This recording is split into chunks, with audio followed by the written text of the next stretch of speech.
Well, good morning, my fellow Americans. I have a couple things I want to talk about today. I was fortunate yesterday I went back up to my hometown, or close to around to my hometown, but I got to drive through the mountains. There's nothing better than rural America. I know there's a lot of fine things in cities and so forth, but they can keep them. I've never been much for material things or really even cared to be rich, as long as put food on the table, have clothes, and a place to live. But it reminded me so much of growing up in a small town. Uh, I don't live in a huge city anymore, but or today, but much bigger from where I'm from. But had a chance for reflection about our country. Uh, Seen a lot of things growing up, as every generation does. A lot of things are new. I can remember when we put the first man on the moon, and what a treasure for this country. And to see a certain president dismantle us and to have us riding shotgun with Russians at the space station and so forth, I think that was a deliberate insult. When you think of all the millions and millions of dollars that we've wasted, or that he has wasted, uh, and to say we couldn't keep the space program going, no, that was deliberate. That was deliberate to just bring us down a peg. Just one way to injure America's standing in the world. That we would have to pretty much beg the Russians, our known enemy, to go into space. So this is who a lot of people seem to like. This President Obama. Actually, this piece of shit, President Obama. Sorry, can't say it any better than that. But anyways, one thing I think we had advantage of when we went to high school over the kids today uh, is that all of our teachers, a lot of the men and women that was our teachers in those days, they were veterans from World War II. And they knew what it took to protect this country. We're very proud of our country, proud of our flag. Uh, I can remember we prayed in school at that time, did the Pledge of Allegiance every day, and everybody stood and did it. And nobody had to force anybody to do anything because their parents taught them that respect also, taught us all that respect. But one thing, the other thing that this president has tried to put across to the American people, and of course I've been a Republican all my life, and uh, as usual, they can't message and they let this guy get away with anything. And of course, the more we see how they've been exposed, these rhinos and so forth, we can understand why. Because I don't think they really care about America or its people. It's just themselves and their power. But for this president to say that the economic problems that we've had is worse than since the Great Depression, well, I'm sorry, Mr. President, but you're full of shit. Uh, Ronald Reagan inherited a much worse situation than this jack-o'-lantern. Because I'm going to tell you something. There were thousands of businesses that went out of business through the poor economic policies of Jimmy Carter, another ding-dong. At least he doesn't have to be called the worst president anymore. He's second now, only to Obama. But interest rates were 21%. That's why a lot of businesses went out. There was no home buying. Bottom dropped out of it. They got fancy names for it today.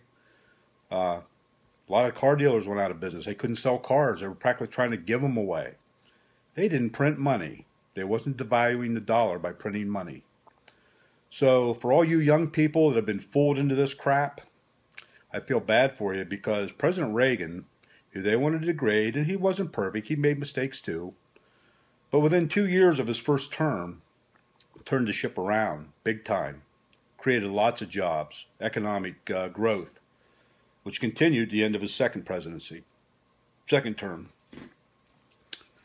President Reagan, unlike the guy that's in that office today, loved this country dearly. He loved the people of this country dearly. He loved God. And he spoke of God all the time. Anytime he gave a speech, God was always there. He understood the importance of this nation, of the Christians in this nation. Today, it just seems that everybody wants to put us down and so forth. They want to go to this Islam. Well, sorry, not giving in on that. And just a warning to the president and to Boehner, who is resigning finally, thank God, and I hope McConnell follows pretty soon, and I hope the Democratic people, all the Democrats, finally get some sack to go after Reid and Pelosi. Those people too are destroying the futures for your children and your grandchildren. Now I can understand if you Democrats are single and don't have children and so forth, have never had that type of responsibility. I can understand why all these smoke and mirrors from these people in the White House and Congress have got you fooled. All this free stuff, well, guess what? It's not free. Somebody pays for it, and that's generally the working public. Reagan knew that. That's why the job creation, the policies he put in place for the job creations. You don't hear this guy in 7 years talking anything about the economy. And I don't want to hear about this unemployment being down to 5.4% or whatever it is, because when people are off the unemployment rolls, they're no longer counted. So that automatically brings the unemployment rolls percentage down. 93 million Americans are out of work today. And they're letting illegals flood over our southern border. And now this president wants to bring 200,000 refugees over who will contain more than just Syrians. And I'm sure there'll be all kinds of terrorists and so forth mixed in with that. And just tell me this guy doesn't want to destroy our country. And you know what? There's nothing said by anybody else in D.C., in the Congress or the Senate. They just let him go his way. Now, if we had good leadership, I would think they would put a stop to these people coming across the border, and actually a stop to all immigration for 5, 6 years, maybe 10, until we get this country back on its feet and Americans working. Because I have no soft heart for anybody outside this country, because my heart goes for every American in this country first. I would rather take care of our veterans that are being screwed out of health care, that are dying waiting to get into the rolls. I would rather take care of our children that are single parents that maybe have no opportunity. I would rather take care of black people that are in ghettos that have no hope of getting out because their leaders make them victims. They seem to head them towards the slavery of welfare. And slavery is a form of welfare, or welfare is a form of slavery. Simple as that. It's a way to control people. No ambition. Just do what you're told. You'll get a check. And I feel sorry for those people. But guys like Sharpton and Jackson, Cummings, that Democrat, Sheila Jackson, Walters down there, they're not doing anything for their own people, for their own constituencies and that. They're all communists. Simple as that. They want to bring the socialism in here. Well, I'm going to give you a quick history lesson because I sat my grandson down and I went through this with him. Because I told him, I said, anybody talks socialism to you in school, you tell your pap real quick, because your pap's going to be at a school board meeting. And I will set those ding-dongs straight. But I have told him, I said, when they try to put socialism on you, that it's so great, just remember this. America is 240 years old. Compared to the rest of the world, we are a baby.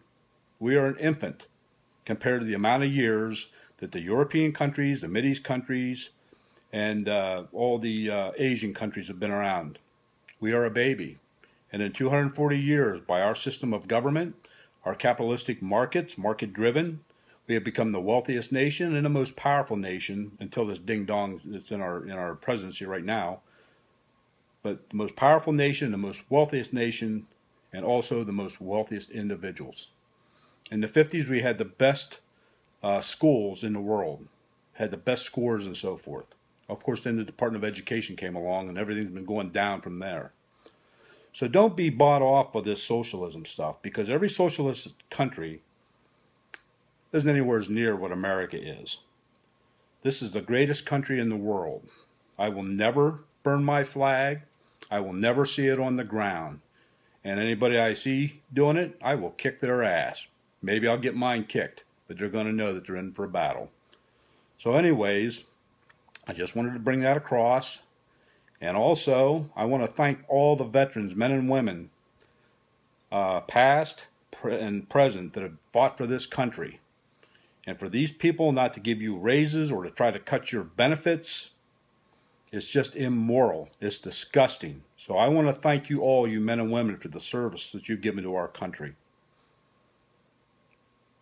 And one thing too, for all you people that seem to like socialism, maybe you haven't noticed how they'll pick on conservatives or then they'll change over and they'll pick on Christians. You see, people in power in a socialistic country, they never stop. There's always somebody they're after. You think you're going to be free? You think you're going to be unscathed? Why don't you do a little checking up and just see how many people in China and Russia are not working? Why don't you see what their welfare is over there? Because sooner or later, the only way a socialist society can work is that everybody contributes. That means working. So laugh now, get ready, because if our country would fall to these creeps, you're going to get a big lesson. So anyways, my fellow Americans, enjoy your day. God bless America. May God remove the leaders that hate this country. May He make way for their downfall, and may He also bring forth leaders that love Him, look to Him for guidance, people that will love this country, our Constitution, and the people of it. And speaking of that, there's one person that models Reagan. That person's not running right now, but we should all be begging her to. And that's Governor Sarah Palin of Alaska. She has got a resume that what she did in the 3 years that she was governor up there, or 3.5 years, every one of these candidates together cannot match it. Just an example, if you was going to build a house, would you have somebody who's experienced that, or somebody that never built a house in their life? Who would you pick? Now remember, you're going to pay them the same price, because the presidency, doesn't matter who gets in there, they're getting that same salary, whether they're experienced or whether they're not experienced. So that's just an example. Going to go to a dentist, have your teeth taken care of? You're going to go to a dentist who knows what he's doing, or you're just going to go to somebody that decides they want to practice being a dentist? No, you're going to go to people that have accomplished things and know what they've done. This woman has accomplished debt reduction. She's balanced budgets. She's put her checkbook, state checkbook, online so all her constituents could see how the state was spending money. She cleaned up crony capitalism. Crony capitalism is where a politician is in bed with a company, will take money from that company for their campaigns and so forth, and then make sure votes that that company needs is steered towards them. She cleaned that up in Alaska. She stopped that through ethical reform. She put Republicans in jail. You wonder why they hate her? You wonder why they don't want her anywhere near the presidency? So I would take a long look. I posted her record many times. I put it on Twitter. I put it on Facebook. And it's all facts. I mean, you can check them for yourself. You don't have to take my word for it. But I do know this. Governor Palin loves God. She loves America. She loves the people of America. And anything she's ever done, she's done for the people that she had underneath her. As a councilwoman, as a mayor, and as the governor of Alaska. So thank you, my fellow Americans, and again, may your day be great. Bye now.